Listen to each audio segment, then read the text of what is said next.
My story, I dropped out of college after my freshman year and started out of my apartment. That business grew from a couple $100 business to a multi-million-dollar company that I sold back in 2007. What I feel I was created to do, which is to coach and inspire entrepreneurs, business leaders, CEOs, and professional athletes to build scalable, repeatable businesses, positioning themselves for multi-million-dollar exits. Every ounce of anxiety, every ounce of fear was worth it because I have now a beautiful family.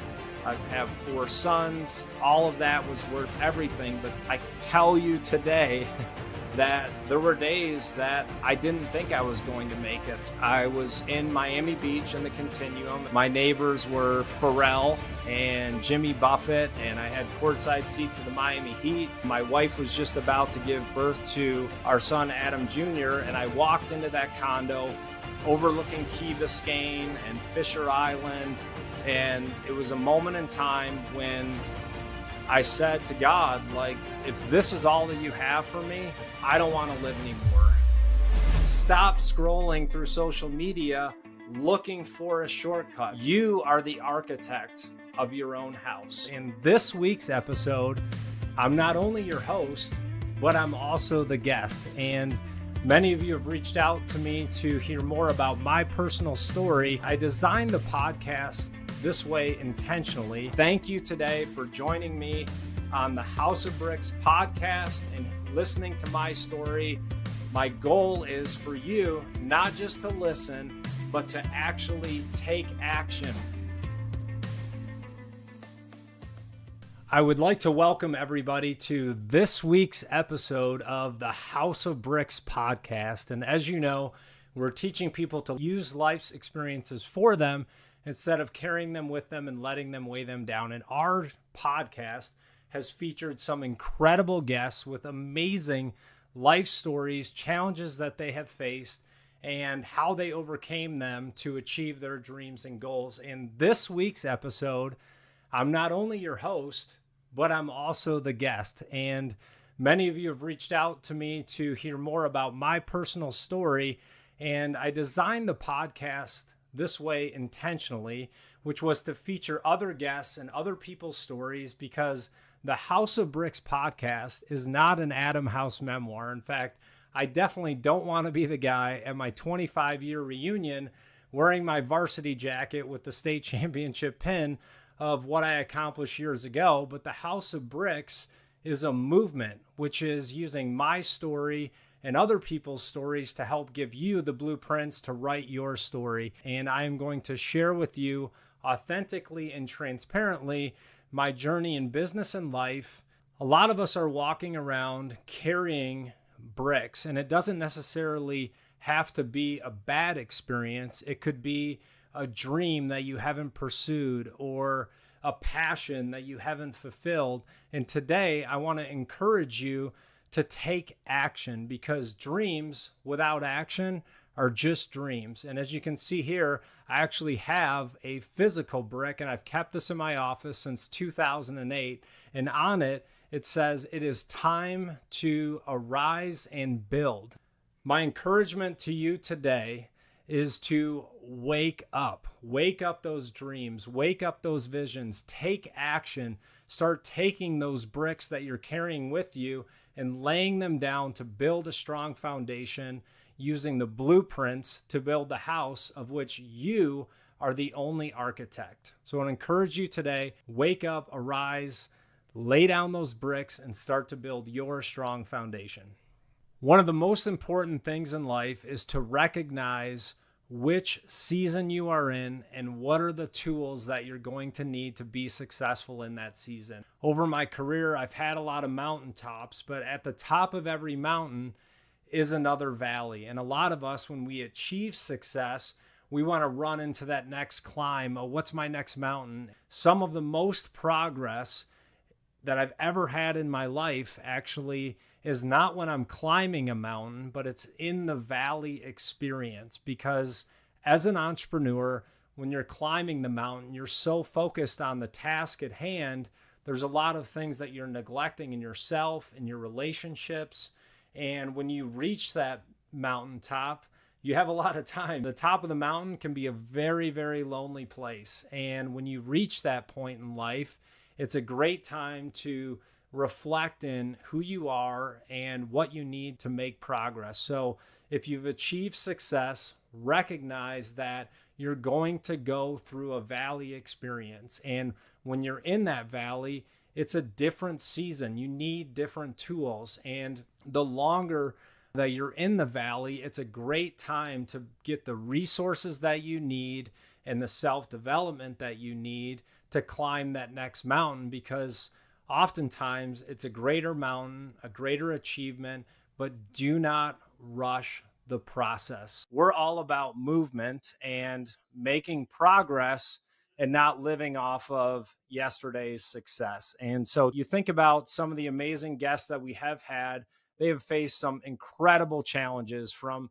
being homeless to winning Super Bowls to winning NBA championships. And one thing I want to make clear is that all of the experiences we go through in life, they're real to us. So if you see someone that is in a worse situation than you are, of course, you're going to feel empathy towards them and have that feeling of, how come I'm not happy in life? Look at their situation.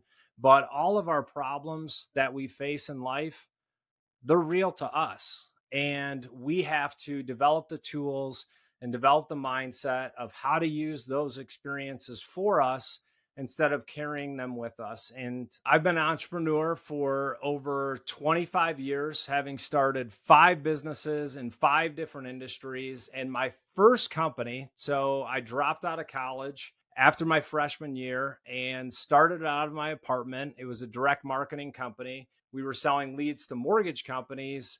At that time, I was probably too ignorant and too dumb to realize that it's a bad idea to start a business with $200. The success rate is probably 99.9% guaranteed failure. But I believed in the opportunity, believed in what I was doing. And that business grew from a couple $100 business out of my apartment to a multi-million-dollar company that I sold back in 2007.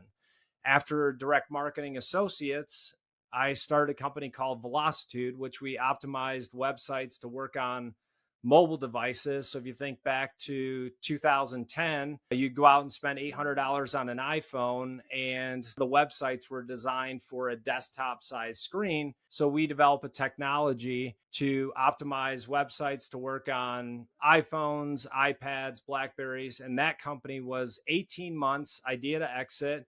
We sold it to Akamai Technologies.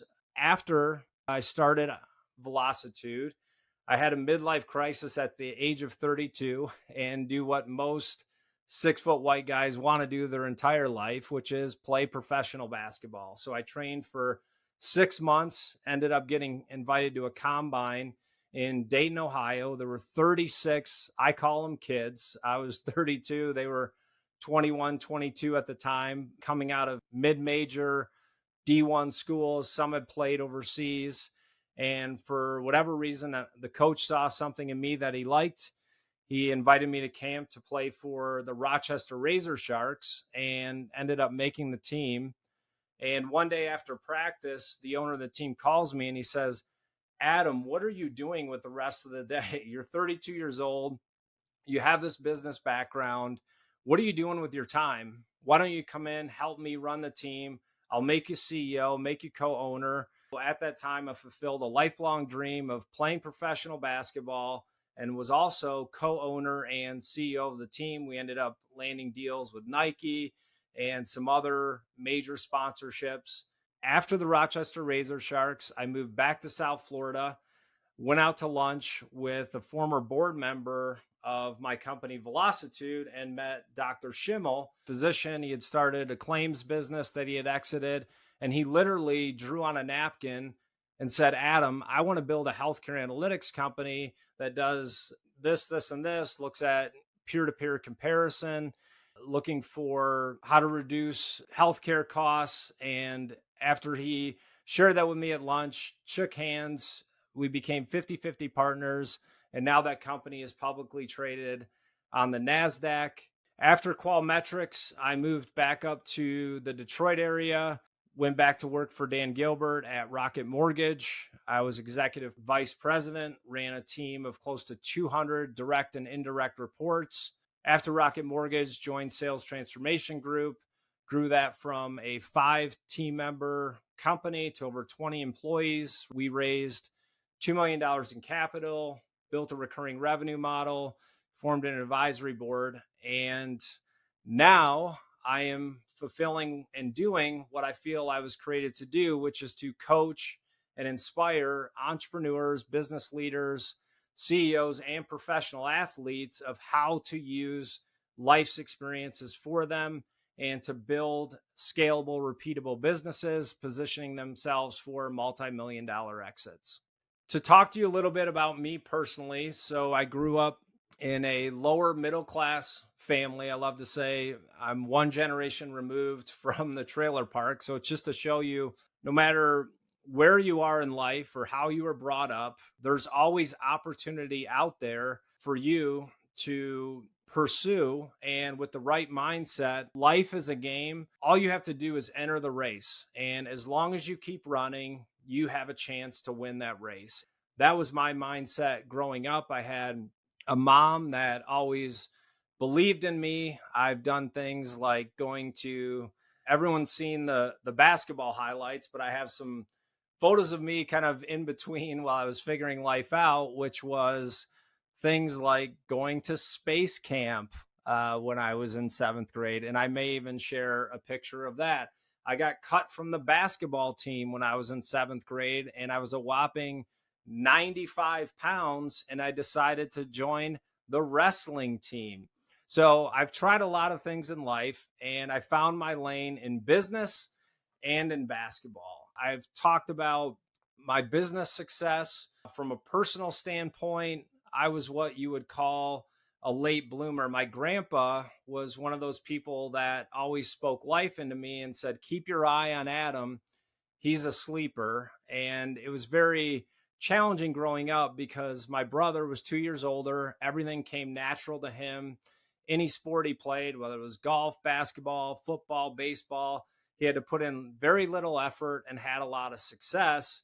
And me trying to keep up with him, of course, that was disappointing and challenging at the time, but it created a work ethic in me and a desire to be great that's rewarded me for the rest of my life. I remember in middle school, we've all gone through different challenges in life, and we talk about life's experiences being like bricks. One of the heaviest bricks that I was handed was when my parents got a divorce. So I remember like it was yesterday. My mom went away for the weekend. She said to my dad, hey, Jerry, if you're going to leave me and your 2 sons, you're going to tell them yourself. So she was gone for the weekend. She calls him on a Sunday and she says, Jerry, have you told your 2 boys yet? I was at the age of 10. My brother was 12.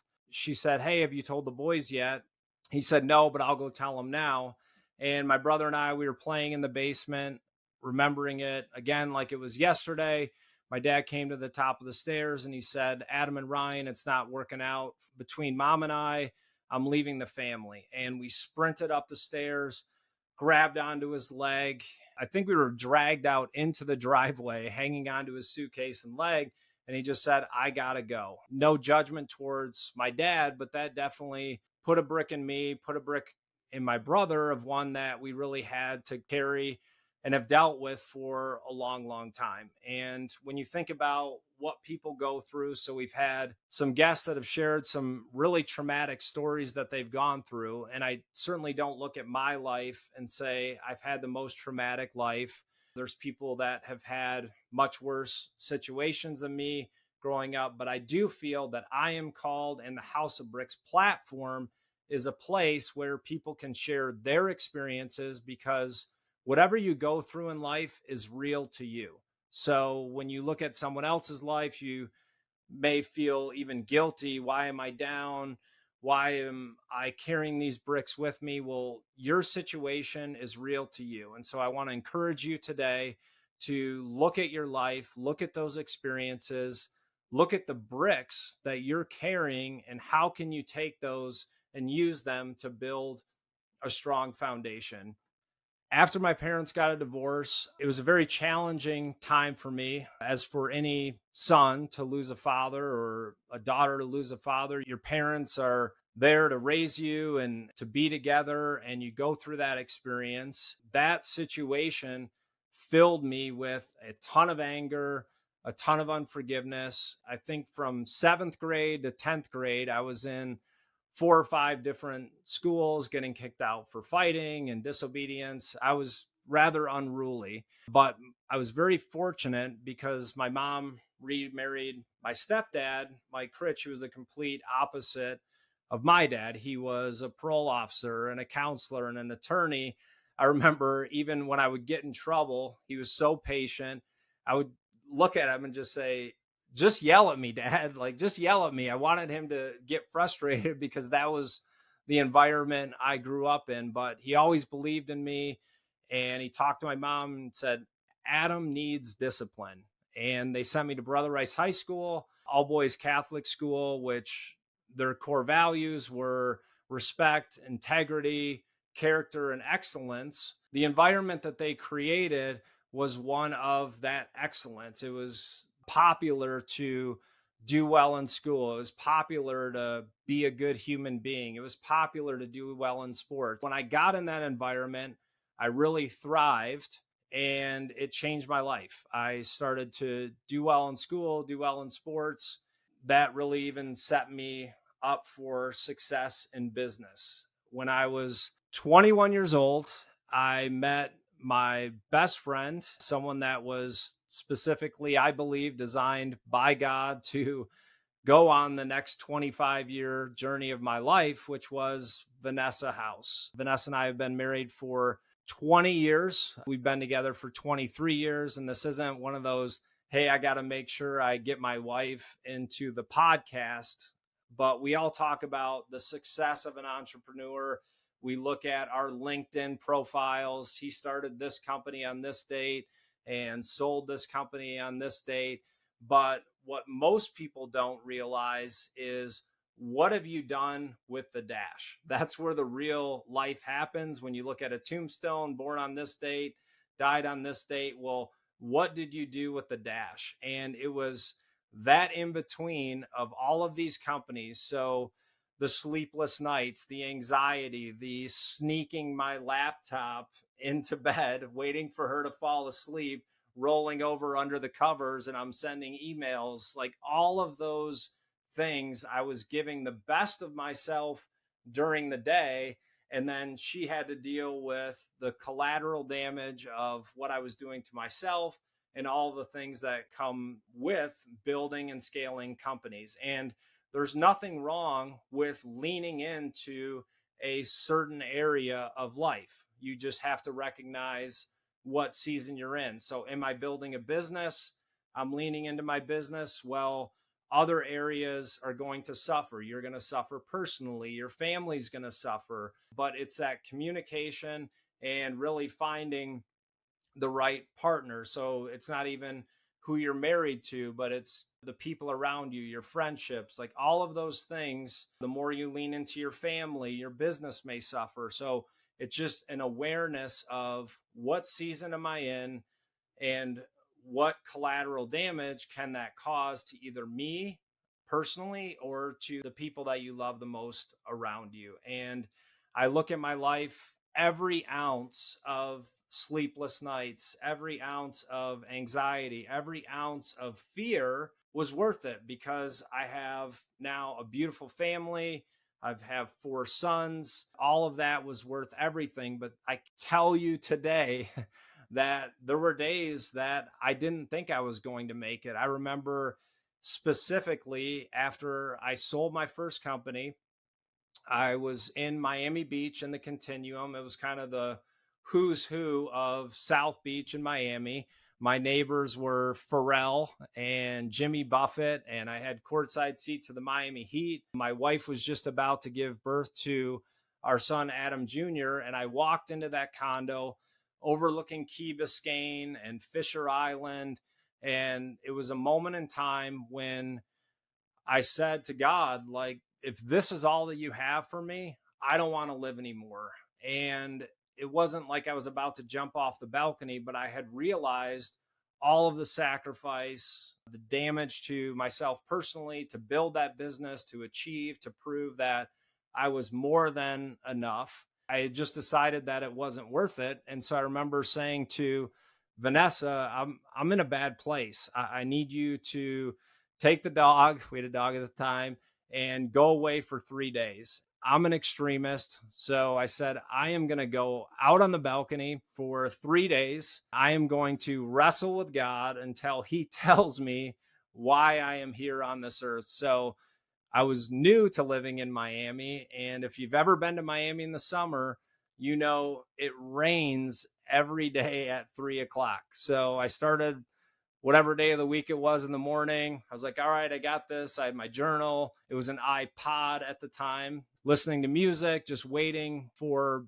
God to really give me that purpose. And about 3 o'clock comes the Miami afternoon shower. So if you ever seen the movie Waterworld, well, I was like Kevin Costner out on a yoga mat, and it was just, pouring rain. Once I make a commitment, I keep a commitment. So no matter how much it rained, lightning, thunder, wind, I was out on that balcony, and I was going to stay for 3 days. And about a day and a half in, all I heard was, Adam, you hate your father. And it was one of those moments. It wasn't like God appeared in a cloud or a burning bush, but it was just a feeling inside of me. It was a brick that I was carrying of unforgiveness and resentment and hatred towards my dad. And it was killing me on the inside. And I hadn't talked to my dad since high school. So I picked up the phone, called my dad, and said, Dad, I release you of any unforgiveness, any expectation. We started to work on repairing our relationship. One thing I didn't know about my dad was that he had remarried, and the person that he remarried was bipolar, who decided not to tell him till after they were married. And she ended up getting arrested. And when she was arrested, she was telling the guards, hey, I'm bipolar. I need my medicine. And they're like, yeah, you're drunk. Just go back to your cell. Well, if you can picture one of those jails, right, that has 4 stories, she ends up climbing on the top of the rail of the 4th story, dives head first off of the railing, ends up getting paralyzed from the neck down. So she was in a coma for 6 months. She comes out of the coma. My dad says to her, you're paralyzed from the neck down. Do you want to live? Her response was, if you stay with me, I'll live. A great story. My dad ended up staying with her for 7 years. That leads me to my next story, which I talked to you about, my company, Velocitude. I was in New York City. We were presenting to the USGA, the United States Golf Association, about doing mobile scoring on their website. Excellent meeting, great opportunity. I walk out of that meeting and I have a voicemail from my dad's nurse that helps take care of his wife. And she says, hey, your dad fell. Give me a call. So I didn't think anything of it. I was assuming he was drinking and fell, and went on to my next meeting, get out of that meeting, get another voicemail. Adam, you need to call me because your dad fell. You got to call me now. So step out of the meeting, make the phone call. And she says, hey, Adam, your dad was going out to the van to get his wife's wheelchair, and he dropped dead of a heart attack in the driveway. At that time, I was really just so callous towards him. I said, all right, thanks for the call. End up going into lunch, sit down with my president, Bill Joel, CTO Martin Flack, and one of our sales guys. And just, they were like, who was on the phone? I said, oh, my dad just passed away. What are you guys eating for lunch? And they're just kind of looking at me like, Adam, your dad just passed away. But as you can tell, I've softened a little. Look at all these smiles. You've seen me smile and smile more throughout building the house of bricks, but I wasn't the easiest person to say anything to. So they just kind of ate lunch with me. We went on, ended up closing 2 more deals, did a presentation. And I remember We were in Times Square, and Bill, who I mentioned before, he's not only been working with me now for 13 years, but one of my best friends in life. He's been faithful in everything I've done, just been a consistent, steady in my life through all of these ventures since Velocitude. And he looks at me and he says, Adam, your dad just passed away. You need to go home to Detroit. And I was kind of out of sorts. And I said, all right, I'll call American Express and get a ticket to Detroit. And I think they had a flight flying out of Newark. I said, Bill, he's a world traveler. I think he's lived on all 7 continents, probably even the moon as much as he's traveled. But I said, can I get to Newark by 7 o'clock? And we look outside into Times Square. So imagine 4:30, 5 o'clock, rush hour, yellow cabs everywhere. Like, there is no way I can make it to the train station by 5 o'clock and get to Newark by 7. And I look over and I see this rickshaw. So I walk over the rickshaw and I tell him, if you can get me to the train station within 20 minutes, I will give you $100. And it was just one of those moments you will never forget. So imagine I'm on a rickshaw looking at this guy's sweaty back, just cranking through New York City, weaving in and out of taxis. I got my suitcase next to me. I'm looking at, at all these buildings, and I'm like, God, what am I doing? What is going on? We ended up making it to the train station.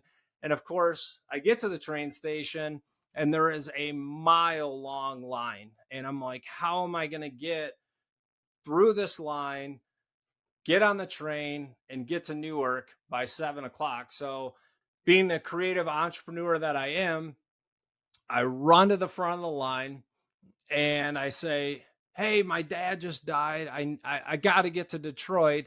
And classic New York behavior, the guy turns around and said, yeah, my dad just effing died too. I'm getting the next ticket. So I kept asking person to person to person.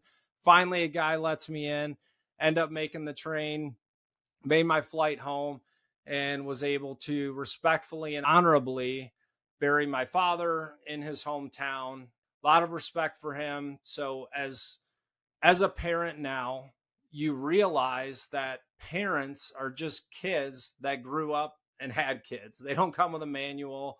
And my dad was fighting his own demons. And so I've just gone through a process of releasing him of any judgment, any expectation. It really not only changed my life and created a lot of freedom, but also I've seen that impact in my own kid's life. Now that I have 4 sons, I've made a lot of mistakes.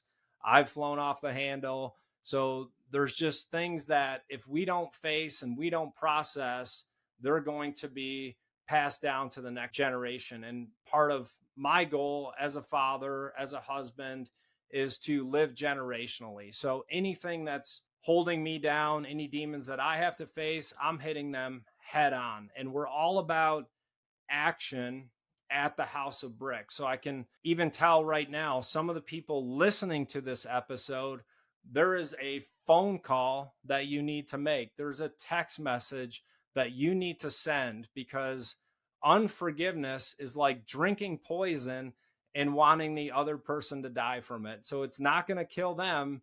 It's going to kill you. That is really our message.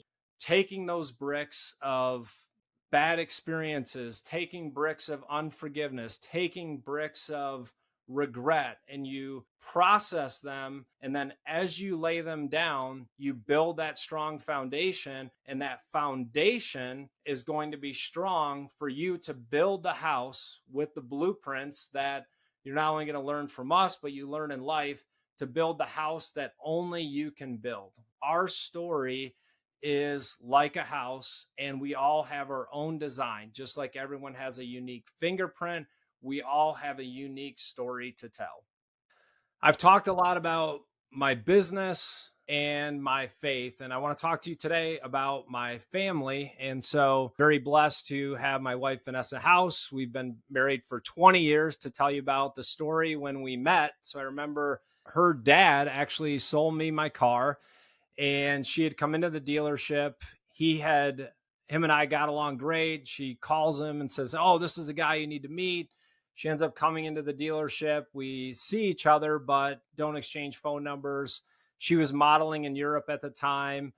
I purchased the car about 4 months later, ended up seeing her out at night, and I'm walking by and she's like, "Wait a minute, you're that guy." And I didn't remember seeing her in the dealership, but I was like, "Yeah, I'm that guy."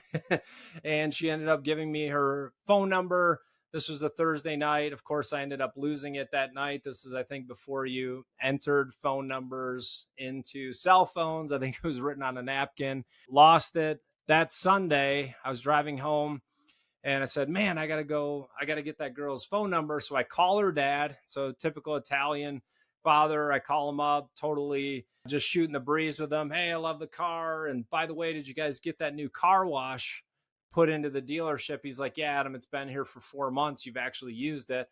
I was like, "Well, yeah, anyway, great. I saw your daughter out on Thursday. Can I get her phone number?" There was a dead silence on the phone. He goes, "Adam, I'll let her know you called." Hangs up, and I kept waiting, day after day. And I think on the third day, and Vanessa will admit this to you now, she was doing the 3-day rule. So she wanted to call me the first day, but waited 3 days. She ended up calling me, went on a date, knew almost immediately that we were supposed to be together. We've been married for 20 years. We now have 4 amazing sons. So we ended up getting married at the Breakers. Now, the life of an entrepreneur is always interesting, but the life of a wife of an entrepreneur can also be very interesting. And as you're riding those waves and facing those different challenges or bricks, it's often the people around you that can help you process them. And Vanessa has, through all 5 of my businesses, and we are now in the 22nd house that we have been in since we've been married. She is the first one to say, "All right, Adam, where do we need to go next?" So she's become a professional packer, a professional interior designer, just even thinking about my style as it is today. So when I met Vanessa, she was modeling in Europe. And I remember when we moved in together after we got married, she went into my closet and she's like, "Adam, you have 7 of the same shirts, 5 of the same pairs of pants." So they were all either gray, blue, black, or white. She helped me kind of upgrade my wardrobe, change my hairstyle, and all the things that you see today have been an evolution of Vanessa's influence in my style. And of course, it's not just how I look, but who I am as a person. She's one of always trying to be better, personal development, personal growth. And that has really helped me. I'm that way on the business side, but as a person, emotional IQ, spiritual IQ, she's always been trying to grow in those areas. And that's just continued to make me a better and better person over the time. Even this House of Brick sign that you see behind me, the couch that we have, she has been instrumental in the design and look and feel, not just in the House of Bricks, but in all of my businesses. So she's just been a champion in all of the moves, all of the changes, being on the other side of someone that's pursuing success. That all has to come out somewhere. The things that you're facing, the fears, the doubts, the anxieties. And she is currently and always has been my biggest cheerleader, biggest believer in what I'm doing. And if you think that we're not facing challenges with the House of Bricks, I'm literally walking through these challenges that I'm telling you to overcome. Just because I've had previous success does not mean we're not going through challenges in the future. And if you're not facing challenges, you're on your way out. You're either growing in life or you're dying. With growth comes resistance, it comes challenges, and I continue to face those even with what we're doing with the House of Bricks. So I'm a proud father of 4 amazing sons, and just talk to you about the journey of being a father. I remember specifically the birth of my firstborn son. I couldn't wait to name him Adam House Jr., and be the father that I always wanted growing up. And of course, my dad did the best that he could.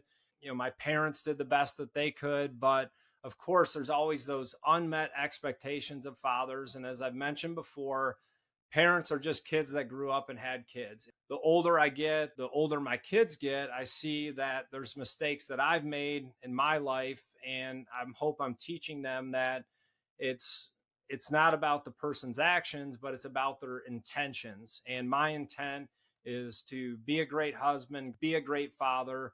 And I have pictures of my boys. I remember when my firstborn son, Adam Jr., was born, like walking on the beach, and we're like looking into the distance out in Miami. And there was just like all this promise that I felt over his life.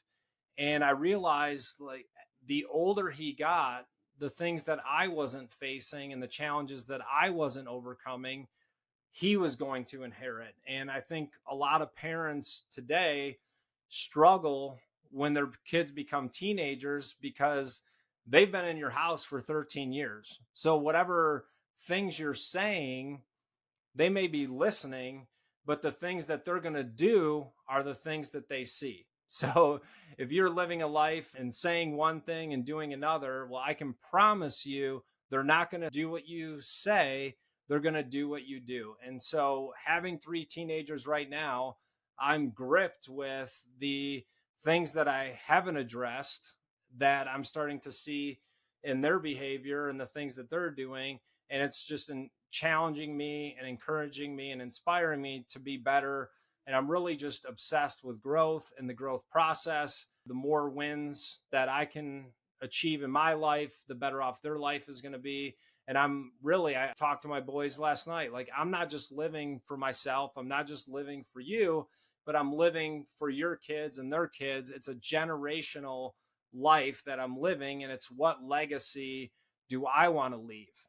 Am I the dad that, wow, my dad had all this potential and, oh, my dad achieved this success, but at 45, he just decided I've achieved enough and now I'm just going to coast through life? Or am I going to be obsessed with growth, obsessed with the process? And I'm telling them to pursue their dreams. Well, if I feel called to the House of Bricks movement and to inspire other people, and I don't walk in that potential and fulfill it, then they're not going to walk in their potential and fulfill theirs. So if you're a parent of teenagers out there and you feel frustrated, well, the first place you need to look is in the mirror. Are you pursuing your dreams? Are you carrying a brick of a dream that you never pursued with you? And is it affecting you? Your kids are going to do what you do. They're not going to do what you say. Today, I've shared with you a lot about my personal life, tried to be as authentic and transparent as possible. And I really want to close today with what the House of Bricks movement is all about. And certain people in life, you feel like you were given a name for a reason. And I truly believe that my last name is House for this next movement and time and season in my life. God spent 45 years writing my story, and I want to spend the rest of my life telling the story that he's created. And it's not about Adam House and my accomplishments, because there are many people, including guests on this show, that have won a Super Bowl, won an NBA championship, been a Navy SEAL, top keynote speakers, lifestyle medicine doctors, pioneering changes in healthcare. Well, I've had success in my life. I've had a lot of failure, but I really feel called to this next season. I've never been on social media prior to this business. Yes, I've had some accounts, but the one thing I see on social media is everyone's trying to be someone else. And you have your own unique story. And the House of Bricks platform is to help draw that story out of you, take your life's experiences, help you build a strong foundation, and for you to use those blueprints to design the house that you were created to build. You are the architect of your own house. That is why I'm doing this podcast. And I can promise you, we are facing challenges every day. So you see the studio, you see the 30-second reel that I post on Instagram. Well, there's a lot of behind the scenes anxiety. There's a lot of behind the scenes doubt. There's a lot of opportunity for me to compromise. Well, I can tell you today that my dreams are not for sale. I have the opportunity to have guests on my show that could increase my audience. I have the opportunity to sell you some gimmick course. Well, stop scrolling through social media looking for a shortcut. My success was not built on an epiphany, but it was doing the small things every day, consistently over time to make a big impact. And I can tell you that the impact I have made to date is nowhere in comparison to the impact I'm going to make for the next couple of decades. So thank you today for joining me on the House of Bricks podcast and listening to my story. My goal is for you not just to listen, but to actually take action. Pick up the phone, call the person that you're harboring unforgiveness to, start that business idea, take that dream, put it into action, and make progress. And your dream may not come true overnight, and that dream may not come true at all, but that dream may lead to the dream that you were actually created for. And if you're on the verge of leaving one season and entering a next, well, make the decision, close the door on the old season, and don't look back. Step into the new season. Just like a house has different rooms, your life has different seasons. And so once you enter into a new room, close the door, make the most of that season until it's time to move on to the next. So if this episode inspired you, I am asking you to take action, and you can help all of us that are a part of the House of Bricks movement by liking this video, sharing this video, sending it to people for them to hear this message. Let it inspire them. You never know what ripple effect that one decision, that one person that you share it with can impact thousands. So thank you for joining me on this episode of the House of Bricks podcast, and I'm looking forward to seeing you next week.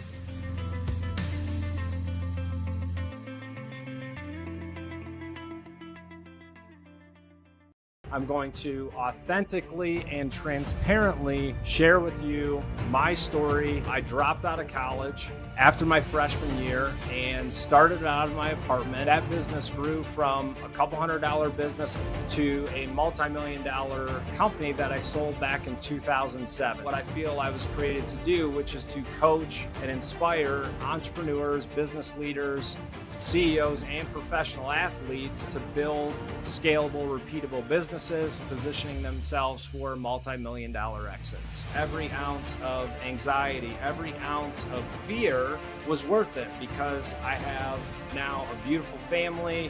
I have 4 sons. All of that was worth everything. But I can tell you today that there were days that I didn't think I was going to make it. I was in Miami Beach in the Continuum. My neighbors were Pharrell and